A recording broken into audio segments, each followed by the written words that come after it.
Assalamualaikum warahmatullahi wabarakatuh. Simkuring ngucapkeun rasa syukur ka Gusti Nu Maha Suci anu parantos maparkeun kasehatan jeung waktos pikeun urang sadayana.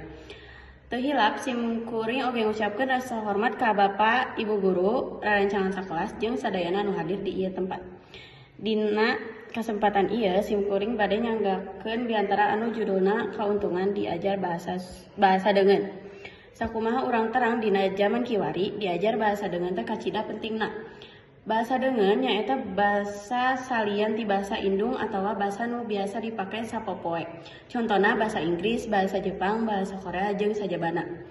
Hiji kauntungan utama dina diajar bahasa deungeun teh nyaeta mangpaat dina widang atikan.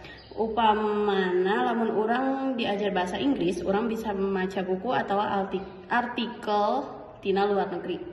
Neuleman ilmu anyar sarta bisa komunikasi jeung guru atau murid di sakuliah dunya.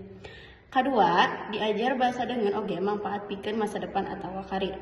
Lamun urang bisa komunikasi dina bahasa asing, urang boga kasempatan pikeun digawe di luar negeri, meunang beasiswa atawa miluan program internasional. Teu kalah penting diajar bahasa deungeun oge ngalatih utek urang jadi leuwih aktif jeung kreatif. Utek urang diajar mikir dina dua atawa leuwih basa sehingga ngajadikeun urang leuwih gancang dina nyanghareupan masalah. Kukituna baraya sadaya hayu urang sami-sami sumangat diajar bahasa deungeun sabab dina diajar bahasa asing urang henteu saukur neuleman kecap jeung grammar.